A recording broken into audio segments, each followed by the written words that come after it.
I'm the composer Andrew Lloyd Fry, and this is an analysis of the piece Bolero by Ravel.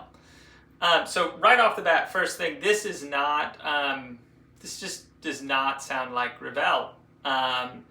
The way it works, the way it's set up is super different from everything else he ever did. And actually, it's much more feels like minimalism, actually, in a lot of ways. And we'll talk about some of those coming up. But it's just, if you listen to his output, this is not like his normal thing. Also, just because of that, because he knew that what he was doing was different and the musical values were different, he actually did not even think normal symphony orchestras would play this piece. And it's very repetitive. There's parts of it that are very repetitive. There's parts that aren't.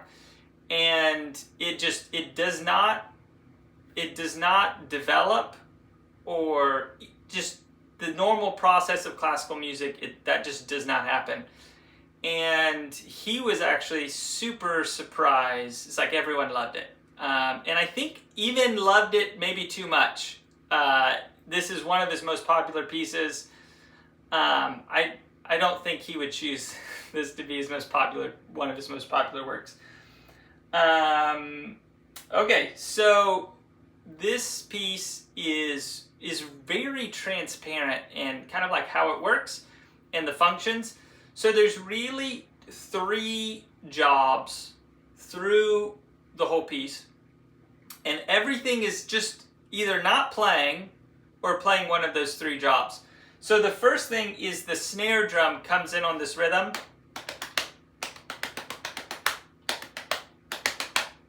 So it's like 8th note, triplet 16ths, 8th, triplet 16ths, 8th, 8th, and then that same pattern, but it ends with triplet 16ths. So that's like measure 1, that rhythm, and that rhythm never goes away. So the snare drum, it's just like, I think this piece is about 16 minutes. Just go. Those 2 bars of rhythm, 16 minutes.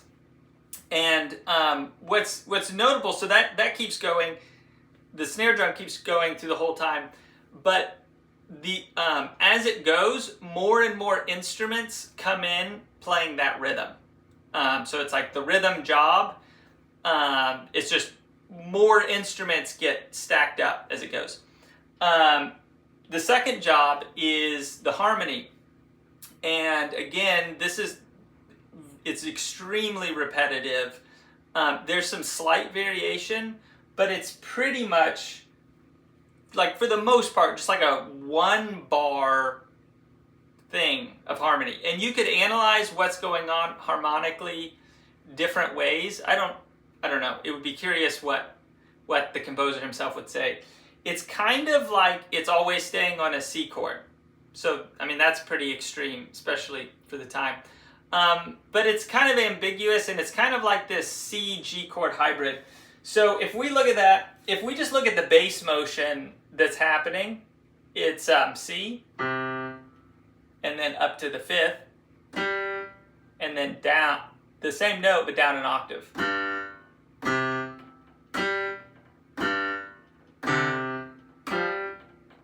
So 16 minutes of that. What's interesting is the notes that get stacked up on top. Well, actually, before I get to that, so, I mean, if we just look at the bass motion, that's like 1, 5, 5, 1, 5. That's it. But what he stacks up on top is kind of interesting. So on the C, with C in the bass, it's pretty clear. C chord, excuse me. And then it goes, and this is a simplification, but just kind of like what notes are in the chord. For like chord 2 is G, D, C, E. So this really feels like he combined the C chord and G chord. So this G, D, that feels like a G chord with the middle note gone, and this C, E feels like a C chord with the top note gone. But the C chord also has G. So, this is ambiguous, obviously. And it's like, is the D the 9th? And it's the G, it's just in an inversion. It really feels like a G chord, but again, someone else might, hear it slightly different.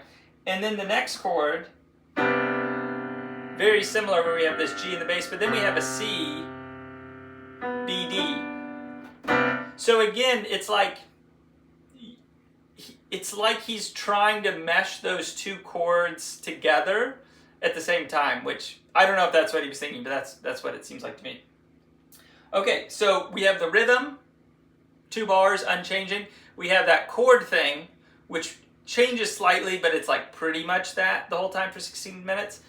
And then we have this very long moseying melody. So there's this idea in music where not every element of the music has to be interesting. So it's like you don't have to have a good harmony and a good melody and good orchestration and good rhythm to make a good piece, but you need at least one of those to be really good, and ideally 2. And even sometimes it's like you need some of those other elements to not be like really notable or really sharp, because then it's just like too much. So I think that's one of the things at play here, is the harmony is stagnant essentially, and so there's like not really like harmonic interest, harmonic variation, harmonic development, and then you've got this rhythm thing that's unchanging. So like those are like the non-moving pieces, or the less like you're focusing on this as the piece is going, or you could say the less interesting, because it's always the same. But then the 2 levels of interest is he's got this melody that's just, especially in context, it's just like I can't think of any other melody that's like this in the classical music canon. Maybe it's out there, but it's just, it feels so different, so like non-directional, so I don't know, kind of like a guy moseying around a room a little bit, which is not better or worse than like a Beethoven melody. But for me, it's very fresh and very just like nice in context, because it's unusual. It's also an extremely long melodic line. There's different sections of it, but it's just very, very long. And so it's like we have like very, you could say, stark repetition with something that is extra non-repetition-y. That's probably not the word. So I'll just play a little of the melody. It comes in on the flute.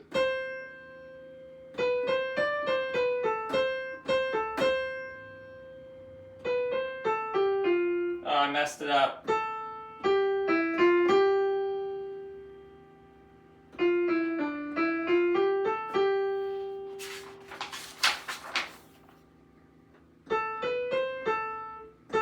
Let's see.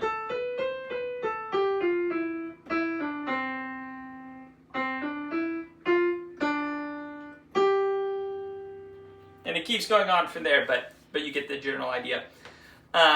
So again, just 3 jobs: rhythm, harmony, and melody.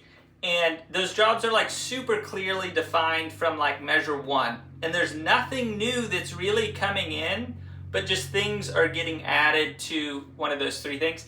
Now I talked about the things that keep changing is the melody is super long and not very, like it's a really long cycle, so it feels much less like repetition. There is repetition, but it's like more dynamic.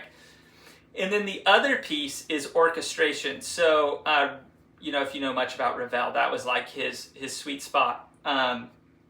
And that is the other piece that's constantly changing. So it's like, now this piece is doing the melody. Now these combination of instruments are doing the melody. Now these instruments are now doing the harmony. Now the flutes, which were doing the melody, are now doing the rhythm job. So he just like keeps rearranging these elements for 16 minutes. That keeps it interesting.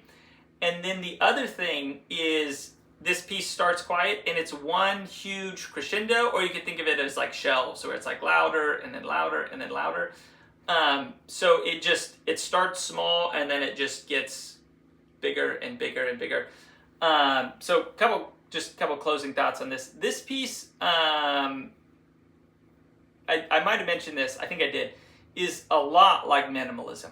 The melody is not, but a lot of what happens out of it, like it feels like how Steve Reich thinks about composing, and it's a little bit more like synonymous with like you're setting up this machine, this like musical machine, and then like you're letting it play out. And Ravel was actually very interested in like factories and mechanical toys. That was like a big fascination for him, and this feels like a piece that is kind of like that part of him is being expressed. The other thing is I just feel like this piece is very fun in a way that most classical music isn't. Like I feel like there is some humor in it. I feel like there's a sense of fun, and this is a piece that feels like it's got a smile on its face.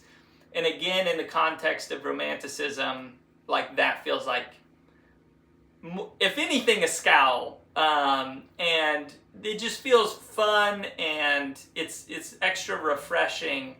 Just a piece that's maybe taking itself a little less seriously, and just like having a good time. So yeah, go check it out. Listen to it.